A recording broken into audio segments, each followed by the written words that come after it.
ছোট্ট একটা ইনফরমেশন আপনাদের সাথে শেয়ার করছি আজকে, খুব গুরুত্বপূর্ণ, যেটা ইউটিউবে আমি এখনও দেখি নাই। এই ফোনটা নিয়ে যথেষ্ট প্রবলেমে আমি পড়েছিলাম।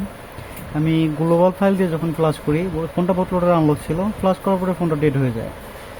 বুট লোডার আনলক ফোন ছিল চাইনিজ ভেরিয়েন্ট, আমি যখন গ্লোবাল ফাইল দিয়ে ফোনটা ফ্লাশ করি তখনই ফোনটা ডেড হয়ে যায়।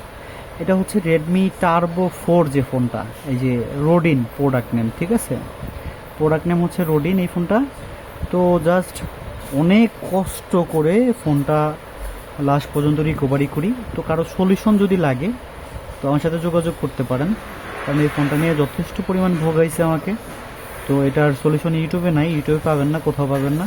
তো কারো কাছে যদি লাগে, আবার কী হয়েছে দেখেন, এই ফোনটা আমি লাস্ট পর্যন্ত চায়না ভেরিয়েন্ট দিয়ে ফ্লাশ করার পরে ফোন কিন্তু অন হয়েছে। অন হওয়ার পরে ফোনে আবার এনবি ডাটা করাপ্টেড। আমি আইমিএও দেখলাম, আইমিএও অরিজিনাল, সব কিছু ঠিক আছে, এনবি ডাটা করাপ্টেড। কী একটা জ্বালা। তো যাই হোক, সেই প্রবলেম থেকে কিন্তু আমি রিকভারি করছি। তো এই ধরনের সমাধান যদি কারো লাগে আমার সাথে যোগাযোগ করেন। প্রোডাক্ট নেম হচ্ছে রোডিন, রেডমি টার্বো 4 অনলি, ঠিক আছে।